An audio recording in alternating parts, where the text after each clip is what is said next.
Hi students, आप लोग कैसे हैं। बहुत दिन से कम्युनिकेशन इन एवरीडे लाइफ का वीडियो नहीं जा रहा था, कुछ काम में व्यस्त की वजह से। लेकिन अब आप लोग को टेंशन लेने की कोई आवश्यकता नहीं है। कम्युनिकेशन इन एवरीडे लाइफ का टोटल 5 चैप्टर है, जिसमें से 3 चैप्टर का वीडियो हमने भेज दिया है।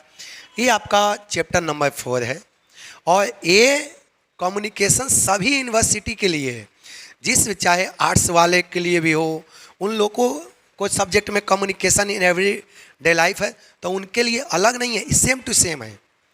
Communication in every day life commerce वाले के लिए भी है और आर्ट्स वाले के लिए भी है।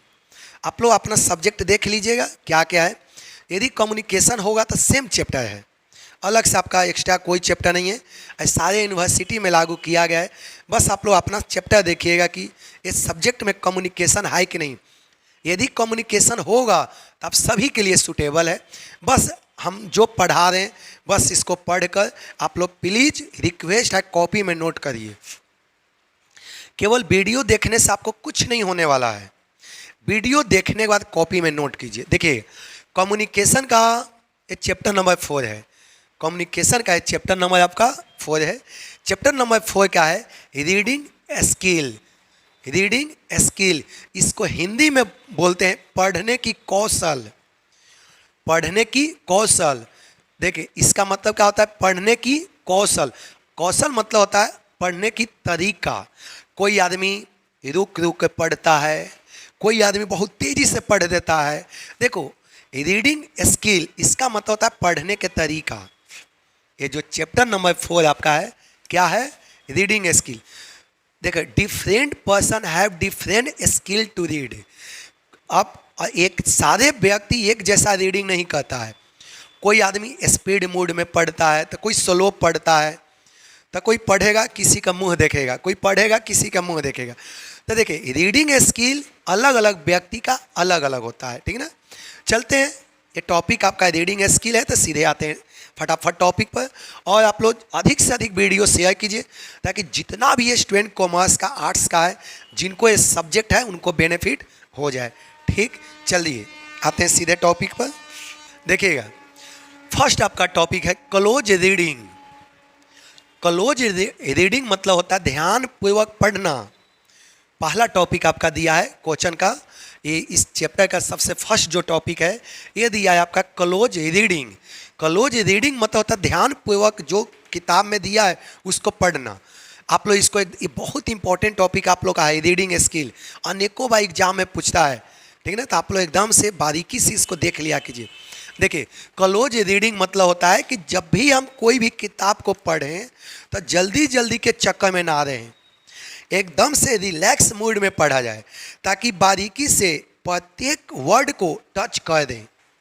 कोई कोई आदमी का पढ़ने का तरीका होता है, एक सेंटेंस पढ़ा एक के बाद नीचे आ गया, पता चला कि बीच में से 2 वर्डे को गायब कर दिया। नहीं, तो क्लोज रीडिंग मतलब होता है, देखिएगा, क्लोज रीडिंग मतलब होता है कि जो भी आपने किताब पढ़ें, जो हम किताब पढ़ रहे हैं उसको बारीकी से पढ़ें। पढ़ते समय किसी तरह का जल्दीबाजी ना करें, पढ़ते समय किसी भी तरह का जल्दीबाजी ना करें, ठीक ना। इसको हम लोग बोलते हैं क्लोज रीडिंग। देखिए क्या बोला है, close reading is a method of literary analysis which focus on the specific details of passage or text in order to discern some deeper meaning present in it। देखिएगा ये क्या बोला, बहुत सिंपल लिखा हुआ। देखिएगा, close reading is a method of literary analysis. Literary analysis का मतलब जब भी हम लोग किसी चीज़ को पढ़ते हैं तो उसके बारे में हम लोग एनालाइज करते हैं कि हमने क्या पढ़ा, हमने क्या समझा। देखिएगा, लिटरेरी एनालिसिस विच फोकस, देखिएगा,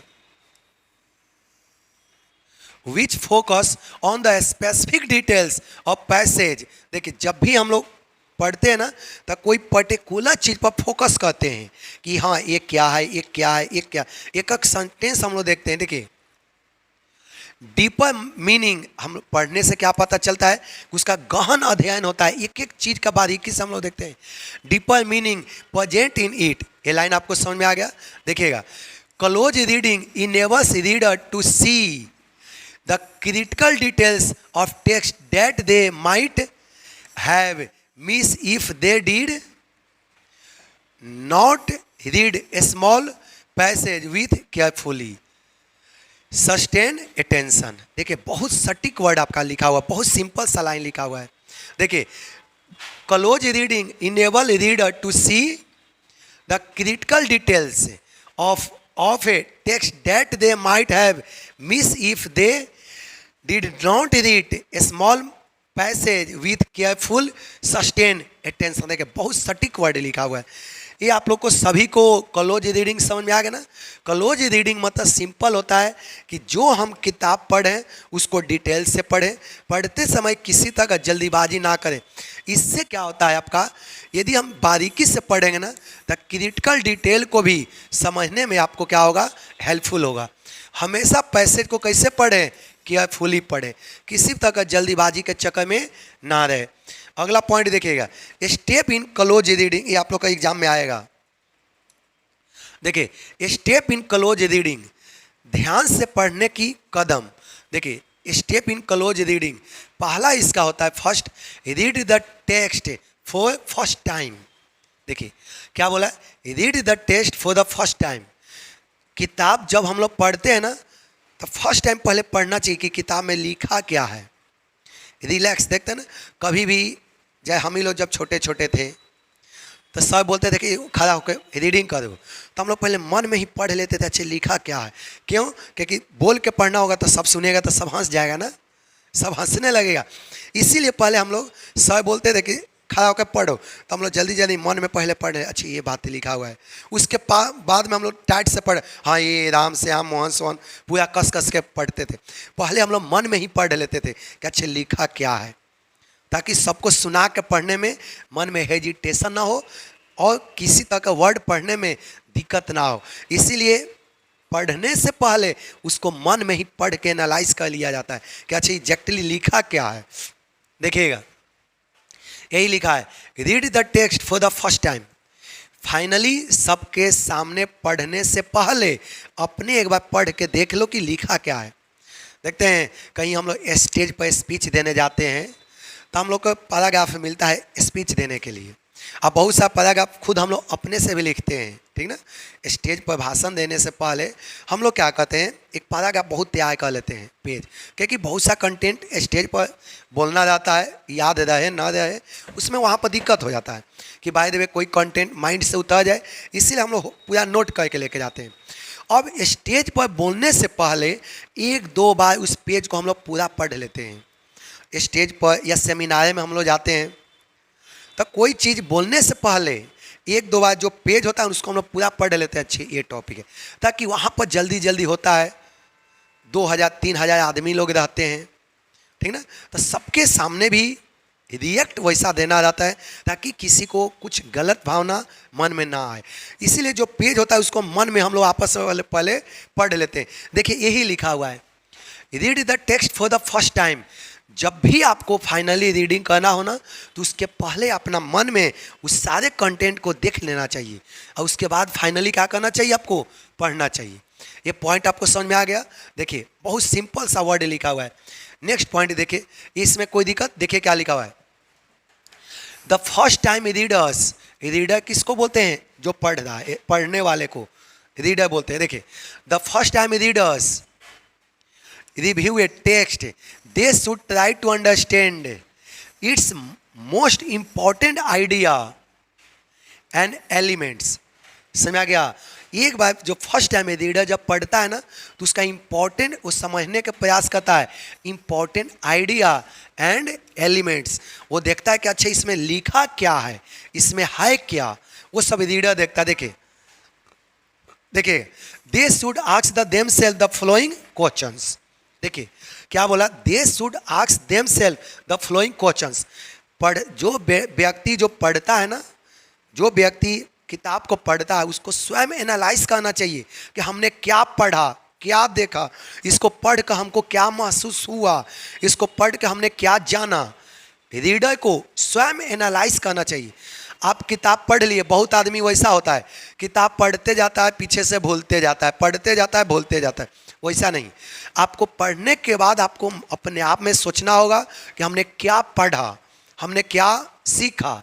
देखिए यही लिखा हुआ है, दे शुड आस्क देमसेल्फ, स्वयं से पूछना चाहिए द फॉलोइंग क्वेश्चन। देखो क्या क्या, what is the main topic और आइडिया ऑफ दिस पैसेज। ये आपने पैसेज पढ़ लिया, पैसेज पढ़ने के बाद स्वयं से पूछना चाहिए कि हमने क्या पढ़ा, हमने क्या सीखा। समझ में आ गया? अगला पॉइंट देखिए, are there characteristic of people in the passage, if so who are they and how do they relate. ये देखना चाहिए कि हमने क्या पढ़ा, उसका क्या कैरेक्टरिस्टिक है, उसमें कौन कौन पीपल है, वो किससे रिलेटेड है। ये पॉइंट आपको समझ में आ गया ना? ये बहुत सिंपल पॉइंट आपका है, इसको आप लोग देख लीजिएगा। देखिएगा सेकंड, ये तो पहला स्टेप है, सेकंड स्टेप देखिए। देखिए सेकंड स्टेप क्या है, नोट पैटर्न एंड टेक्निक्स। देखिए नोट पैटर्न एंड टेक्निक्स, जब भी किताब पढ़ो तो चाहे तो आप पेंसिल रखिए, उसको पेंसिल से अंडरलाइन कीजिए, या नहीं तो इम्पॉर्टेंट कंटेंट को आप अपना कॉपी में नोट कर लो। ये पॉइंट आप लोग को सबको समझ में आ गया? जब भी किताब आप पढ़िए, देखिए यही चीज लिखा हुआ है, नोट पैटर्न। देखिए नोट पैटर्न्स एंड टेक्निक्स, इसका मतलब जब भी आप किताब पढ़ो तो एक पेंसिल हाथ में रखो, मेन पॉइंट को चाहता है रीडिंग करना चाहिए, या नहीं तो मेन पॉइंट को अपना डायरी में लिख लेना चाहिए। यही देखिए क्या बोला है, close reading can also help readers develop their vocabulary. हम लोग देखिए किताब पढ़ते हैं ना, तो हम लोग को बोल चाल के भाषा में भी विकास होता है, सुधार होता है। क्यों? कोई व्यक्ति इंग्लिश नहीं, स्पीच इंग्लिश में नहीं बोल पाता है, तो क्यों टीचर लोग बोलते हैं कि आप इंग्लिश के किताब पढ़िए, जितना पढ़िएगा ना उतना ही आपका स्पीकिंग स्किल बहुत अच्छा होगा। है क्यों बोला जाता है?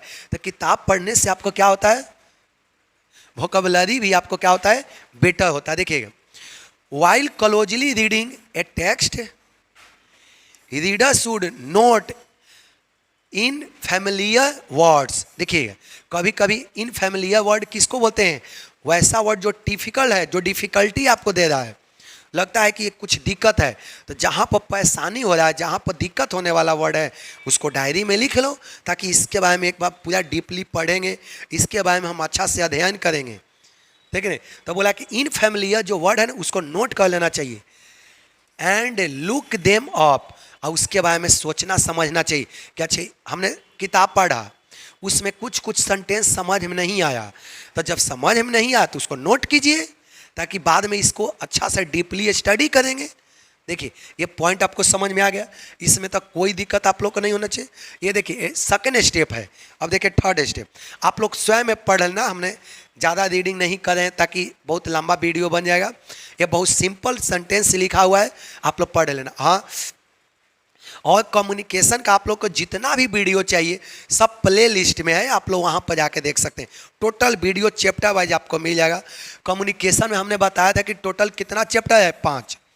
कम्युनिकेशन में आपका टोटल 5 वो चैप्टर है। सारा चैप्टर का वीडियो कहाँ पर मिल जाएगा आपका, प्ले लिस्ट में। आप लोग प्ले लिस्ट में जाकर देखिएगा, सारे चैप्टर का वीडियो आपको दिख जाएगा। ठीक है ना? देखिए ये सेकंड स्टेप आपको समझ में आ गया ना। चलिए चलते हैं थर्ड स्टेप। अब जो थर्ड स्टेप है ये है रीड द पैसेज। एक बार आपने अच्छा से पढ़ लिया ना और उसमें अंडरलाइन कर लिया, तो एक बार फिर से उसको पढ़ना चाहिए फ्रेश के लिए। ठीक ना? देखना हम लोग कोई काम करते हैं तो ऊपर ऊपर पहले सब काम हो जाता है, बाद में एकदम से फ्रेश किया जाता है। तो देखिए एक बार आपने पैसेज पढ़ लिया, अंडरलाइन कर लिया, उसके बाद एक बार फिर से क्या होना चाहिए, रीड, उसको पुनः पैसेज को एक बार पढ़ना चाहिए। एक बार हमने ऊपर ऊपर पढ़ लिया, जो मन में डाउट है उसको क्लियर कर दिया, कुछ कुछ वर्ड जो इनफैमिलियर है, जिसको हम नहीं पहले से जानते हैं, उसको भी हमने नोट कर लिया, अध्ययन कर लिया। पूरा एक बार पढ़ने के बाद एक बार फ्रेश पढ़ना चाहिए उसको। एकदम से देखते हैं घर भी बनाया जाता है ना, तो घर बनाने के बाद जब सीमेंट उमेंट होता है ना, तो एक फ्रेश किया जाता है। पूरा होने के बाद एक लास्ट में पूरा पेंटिंग किया जाता है फ्रेश। समझा? तो यही बोला है कि जब मैसेज पढ़ने के बाद, आपने किताब रीडिंग करने के बाद जो जो वर्ड में प्रॉब्लम था उसको लिख लिए, अब बाद में एक बार रीड करो फ्रेश के लिए। समझा, यही वाला चीज़ आपको लॉन्ग समय तक माइंड में सेटअप रहेगा। एक बार पढ़ने के बाद उसको दोबारा उसको पढ़ लेना चाहिए। देखिए आपको यही बोल दिया। देखिए the initial reading of the text familiar, देखिए familiarize the reader which what is the about, and once the reader has noted the patterns and techniques, ये पॉइंट आपको समझ में, बहुत सिंपल वर्ड लिखा हुआ है। एक बार उसको पढ़ लिया, उसमें जो जो समस्या था इन्होंने क्या कर दिया, नोट कर लिया। और टेक्निक जो भी आपको लगता है कि नहीं ये समस्या है, इसको पढ़ने के लिए टेक्निक जरूरी है, सारा हमने जान लिया। They should meet the entire passage second time with a more, देखिए with a more international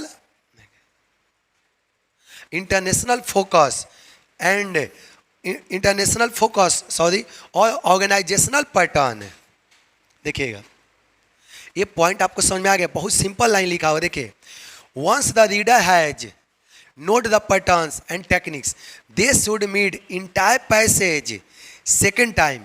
ये बहुत, इसका कहने का मतलब क्या है कि हमने फर्स्ट टाइम पढ़ा, हमने पहली बार मैसेज को पढ़ा तो अलग अलग कोई कोई चीज़ को नोट किए थे, इसका मतलब है, इसका मतलब है, इसका मतलब है, उसका मतलब है, अलग अलग चीज़ों को हमने नोट किया था।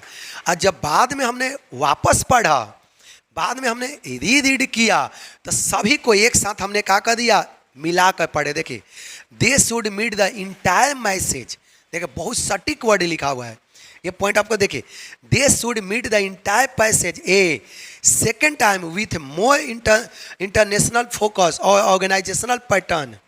पॉइंट समझ आ गया। पहली बार हमने पढ़ा था ना, वो सारे चीज़ों को जब दोबारा पढ़ेंगे तो एक साथ मिला के पढ़ेंगे। पहले तो हम लोग सारे को अलग अलग करके पढ़े थे समझने के लिए, और जब लास्ट में पढ़ेंगे ना तो पूरा एक साथ पढ़ेंगे सबको मिलाकर। देखिए आपका ये हो गया। नेक्स्ट पॉइंट चलते हैं। अब देखिए स्कीमिंग, ये इसको एकदम से आप लोग इंपॉर्टेंट बना लेना, 100% एग्जाम में आएगा। स्कीमिंग क्या होता है, ये बहुत बहुत आसान से बताएं, ध्यान से आप लोग सुनिएगा, बहुत सिंपल तरीका से बता दें। स्कीमिंग मतलब होता है किसी भी पैसेज को तेजी से पढ़ना। स्कीमिंग मतलब क्या होता है, किसी भी पैसेज को या किसी भी किताब को तेजी से पढ़ने का तरीका, किसी भी किताब को तेजी से पढ़ने का टेक्निक। स्कीमिंग मतलब आपको समझ आ गया। कोई आदमी, हम आपको फर्स्ट बार बताए थे कि कोई आदमी तेजी से पढ़ता है, कोई आदमी किताब को धीरे धीरे पढ़ता है, समझ में आ गया ना। अब मान लो कि कोई पढ़ता ही नहीं है, ये भी हो सकता है। स्कीमिंग मतलब होता है, स्कीमिंग किसको बोलते हैं, किताब को तेजी से पढ़ने की तरीका। स्कीमिंग सबको माइंड में चला गया। कोई भी किताब या पैसेज को तेजी से पढ़ने की तरीका, देखिए यही लिखा हुआ है। Skimming is a method of reading a text rapidly. Rapidly मतलब होता है तेजी से, इसका मतलब क्या होता है, तेजी से। समझ में आ गया ना। स्कीमिंग क्या होता है, skimming is a method of reading a text rapidly in order to get the, देखिए बहुत सिंपल लिखा हुआ है, in order to get the basic overall idea. ये पॉइंट आप लोग को सभी को समझ में आया। स्कीमिंग तो आप लोग को समझ में आ गया होगा। स्कीमिंग के सिंपल मतलब होता है कि जो भी पैसेज है उसको तेजी से पढ़ना और जल्दी उसका मीनिंग को अपने दिमागों में उतार लेना। देखते हैं कभी कभी एग्जाम के टाइम होता है ना, तो हम लोग तेजी से पढ़ते हैं, अच्छा ये लिखा है, ये लिखा है, एक हाथ से पेज पलटते हैं, एक हाथ से दिमाग लगाते हैं। एग्जाम के टाइम में देखते हैं ना कितना स्पीड से इंसान पढ़ा रही, ये पेज वो पेज वो पेज, पता चलता है कि 10 मिनट में 50 को पेज पढ़ गया। इसको बोलते हैं स्कीमिंग, फास्ट गति से पैसेज को पढ़ना। ये पॉइंट आप लोग को सभी को समझ में आ गया। स्कीमिंग में कोई दिक्कत नहीं, आप लोग रीडिंग कर लेना, बहुत सिंपल लिखा हुआ है, कोई दिक्कत। देखिए फॉर इंस्टांस भी लिखा हुआ है।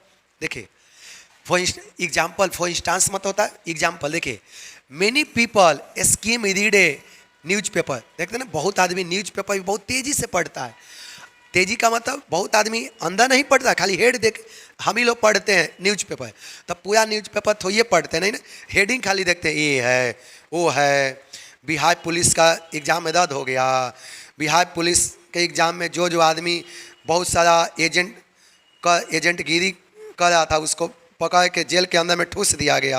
हम लोग भी पढ़ते हैं तो क्या पढ़ते हैं, खाली हेडिंग पढ़ते हैं, उतना कहाँ समय कि एक एक करके कोई पेपर पढ़े। यही आपको एग्जाम्पल में दिया है। देखिए skim read newspaper articles just to get a quick overview. समझ आ गया। हम लोग हेडिंग केवल क्यों न्यूज पेपर के देखते हैं, ताकि जल्दी जल्दी उसका पूरा ओवरव्यू ले ले, लिखा क्या है। अंदर थोड़ी कोई उतना देखता है। जो आदमी बिना काम का रहेगा वो ना पूरा पढ़ते रहेगा। मान लीजिए कि जिसके पास समय नहीं रहेगा वो लोग क्या पढ़ेगा, बस खाली हेडिंग देख लिया, हो गया। समझ आ गया ना। तो देखिए स्कीमिंग आप लोग को सभी को समझ में आ गया। मैसेज पैसेज या किताब को तेजी से पढ़ने के तरीका को ही क्या बोलते हैं, स्कीमिंग। कोई दिक्कत, चलते हैं न्यू टॉपिक की ओर। Steps to scheme through a book. देखिएगा steps to through a book, क्या का इसका तरीका ध्यान से। Steps to scheme through a book, book को सही तरह से पढ़ने के स्टेप, किताब को सही तरह से पढ़ने के तरीका या किताब को सही तरह से पढ़ने के स्टेप। देखिए 6 7 8 वो स्टेप है। किताब को किस तरह से पढ़ना चाहिए, किताब को रीडिंग करने से पहले क्या क्या दिमाग में बैठाना चाहिए, इसका कुछ स्टेप है। देखिए step to scheme through a book, किताब को सही तरह से पढ़ने की तरीका, किताब को सही तरह से पढ़ने की तरीका। देखिए सबसे पहले क्या करना चाहिए, फर्स्ट रीड द टाइटल। सबसे पहले याद रखना, किताब को पढ़ने से पहले या पैसेज को पढ़ने से पहले उसका टाइटल को देख लेना चाहिए, वो किससे रिलेटेड है। ये पॉइंट आपको समझ में आ गया। देखिए दूसरा पॉइंट क्या है, रीड द सब टाइटल। एक मेन टाइटल देखना किताब में लिखा है, उसके नीचे सब टाइटल ब्रैकेट में लिखा जाता है। तब मेन टाइटल पढ़ना चाहिए और उसको जो ब्रैकेट में जो सब टाइटल है उसको देखना चाहिए कि किस चीज़ से रिलेटेड है। देखिए लिखा हुआ है, समझ में आ गया। देखिए some titles are ambiguous but subtitles tend to shed more lights। देखिए बोला कि some titles are ambiguous, कुछ वैसा होता है ना, ambiguous मतलब अस्पष्ट, कुछ टाइटल वैसा होता है ना जो पढ़ो तो उसका कोई सेंस नहीं निकलता है, पता है क्या लिखा है पता नहीं है। कुछ टाइटल वैसा होता है जिसको पढ़ोगे तो आपको खुदे नहीं पता चले काहे लिख दिया बकलोल के जैसा, लेकिन उसी में कुछ वर्ड ऐसा मिलेगा जो कि बहुत आपको हेल्प कर देगा, ठीक ना। नेक्स्ट पॉइंट देखिएगा, रीड द प्रीफेंस। आपको क्या लिखा, नेक्स्ट पॉइंट आपका रीड द प्रीफेंस। उसको बारीकी से एक एक बिंदुओं को क्या करना चाहिए, जज करना चाहिए। देखिए आपका रीड द प्रीफेंस, जैसे बुक पलटोगे ना तो उसका पूरे डिटेल से आपका प्रीफेंस दिया जाता है कि किताब किससे रिलेटेड है, कौन सब्जेक्ट का है, इससे इसके अंदर क्या क्या लिखा है, पूरा किताब के बारे में बायोडाटा लिखा जाता है।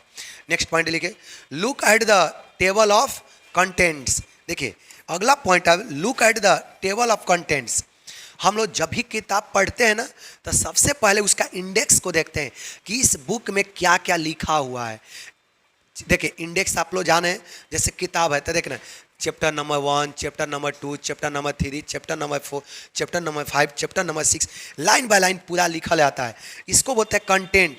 पूरा बारीकी से देखना कि इस चैप्टर में क्या क्या है, चैप्टर के नाम पूरा कंटेंट को देख लेना, उसमें किस किस से रिलेटेड है। नेक्स्ट पॉइंट देखिएगा, 5वां पॉइंट है रीड द पब्लिशर। देखिए बल्ब, देखिए रीड द पब्लिशर बल्ब, इसका मतलब होता है ये जनरली कहाँ पर आपका होता है।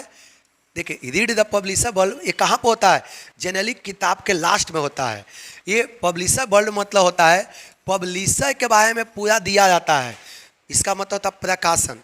जो मान ली कि अकाउंट का बुक एसपीपीडी, तो देखना किताब के अंत में एसपीपीडी का पूरा बायोडाटा दिया रहेगा, उसका राइटर कौन है। कोई बुक में तो फर्स्ट में भी दिया जाता है और किसी के बुक में लास्ट में लिखा जाता है कि किताब कहाँ पर प्रिंट होता है, इसका राइटर कौन है, राइटर का एक्सपीरियंस क्या है। समझा, पब्लिशर के बारे में पूरा डिटेल से दिया जाता है। तो ये लास्ट वाला काम है, पढ़ना है तो पढ़ो, नहीं पढ़ना है समझाया, ये आपको लिखा है। लेकिन यदि आप डीप नॉलेज चाहते हैं ना तो पब्लिशर का भी पूरा डिटेल देखिए रीड द पब्लिशर बल्ब। इसका मतलब होता है पब्लिशर के बारे में पूरा लिखा जाता है। देखिए यहाँ पर लिखा हुआ है, देखिए पब्लिशर बल्ब यूजुअली लोकेटेड। देखिए यहाँ पर स्पेलिंग दिक्कत है, लोकेटेड यहाँ पर होगा, ये स्पेलिंग मिस्टेक हो गया है प्रिंट करते समय। देखिएगा publisher bulb usually located in the back. समझ आ गया? ये कहाँ पे होता है? एकदम से लास्ट पे होता है, back. Some are the found in the books dust cover. Book देखिए डस्ट कवर में एकदम से अंतिम कवर में होता है, बेकार के कवर में। बहुत आदमी इस पेज को पढ़ता भी है, बहुत आदमी इस पेज को नहीं भी पढ़ता है। अब बताओ, आपने तो पढ़ी है, पेज के लास्ट में कहाँ कोई जाता है? बुक के लास्ट में कोई देखता है कि क्या पब्लिशर के माँ बाप के बारे में क्या लिखल है, उसके क्वालिफिकेशन क्या लिखा है, कहाँ पर किताब प्रिंट हुआ है, वो कोई कोई पढ़ता भी है। लेकिन आपको भी पढ़ लेना चाहिए। इससे यह पता चलता है कि जिस पब्लिशर का हम बुक पढ़ रहे हैं वो पब्लिशर कैसा है, उसका क्वालिफिकेशन क्या है, वो कितना किस किस सब्जेक्ट का बुक प्रिंट करता है, इससे आपको पता चल जाता है। इसको भी आपको 100% पढ़ लेना चाहिए। अगला पॉइंट देखिएगा, देखिए आइडेंटिफिकेशन ऑफ चैप्टर। अब चैप्टर को भी देखना चाहिए कि कौन कौन ऐसा चैप्टर है जो मेरा काम का है और कौन कौन ऐसा चैप्टर है जो बेकार का है, जो मेरा काम का नहीं है। क्योंकि सारा चैप्टर, ये कोई जरूरी नहीं है कि सारा चैप्टर आपके काम में आ ही जाए। कुछ चैप्टर आपके काम में आएगा, कुछ चैप्टर आपके काम में नहीं आएगा। तो इसका मतलब होता है कि पहचानो बाबू कि कौन कौन चैप्टर आपको पढ़ना है और कौन कौन आपको चैप्टर सब्जेक्ट या कौन कौन चैप्टर आपको एग्जाम से कनेक्टेड है, कौन कौन चैप्टर आपको एग्जाम में आने वाला है। इसी को बोलते हैं आइडेंटिफिकेशन ऑफ चैप्टर। जो काम का है उसको टिक लगाओ कि हाँ ये काम का है, ये काम का है, और जो काम का नहीं है उसको छोड़ दो। ये पॉइंट देखिए यही लिखा हुआ है, identify the important chapters to be read. मान लें कि 20 गो चैप्टर है, तो सब मान लें कि आपके पास समय कम है, तो क्या सब चैप्टर तो ये देखेंगे, जो इंपॉर्टेंट है उसमें टिक लगा लेंगे और टिक लगाने के बाद उसको फटाफट पढ़ना शुरू करेंगे। देखिएगा टॉपिक ऑफ द चैप्टर्स। देखिए नेक्स्ट पॉइंट आपका है टॉपिक ऑफ द, ये लास्ट पॉइंट आपका है टॉपिक ऑफ द चैप्टर्स। देखिए इसके बाद देखेंगे, हमने फर्स्ट चैप्टर खोला तो फर्स्ट चैप्टर में अलग अलग टॉपिक रहता है। तो एक बात देखिए, कोई स्टूडेंट का गलती स्टूडेंट लोग कहाँ पर करता है, किताब खोला कि स्टूडेंट लोग कहाँ पर गलती के, मान लें कि फर्स्ट चैप्टर आपने खोला, आपने फर्स्ट चैप्टर क्या किया, ओपन किया, आप फर्स्ट चैप्टर को पूरा पढ़ना शुरू कर देता है। यही गलती होता है। आप पहले पहला चैप्टर खोले, उसके पहले आप हेडिंग के देखो, टॉपिक देखो, ये टॉपिक है, वो टॉपिक है, ये टॉपिक है, वो टॉपिक है, पूरा पहले एक बार टॉपिक देख लो कि पहला चैप्टर में जो फर्स्ट चैप्टर है इसमें कौन कौन सा टॉपिक है। एक बार टॉपिक देखने के बाद पढ़ना शुरू करना चाहिए। ये पॉइंट आपको समझ में आ गया? ये नहीं कि स्टूडेंट गलती यही करता है, बुक खोला और उसको पूरा पढ़ना धड़ल्ले से स्टार्ट कर दिया, वैसे मत करो।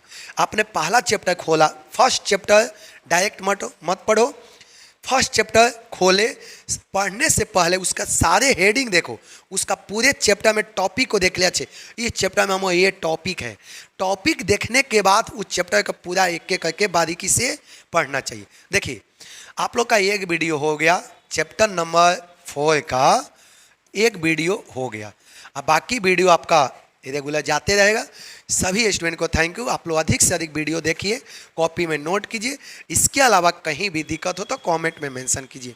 कोई भी परेशानी हो या आपको लगे कि नहीं समझते हैं कि भाई फिर से हम बना के आपको यूट्यूब पर डाल देंगे, अधिक से अधिक सब्सक्राइब कीजिए, लाइक कीजिए, शेयर कीजिए, ताकि सारे स्टूडेंट को हेल्प मिल जाए। ठीक, सभी को थैंक यू।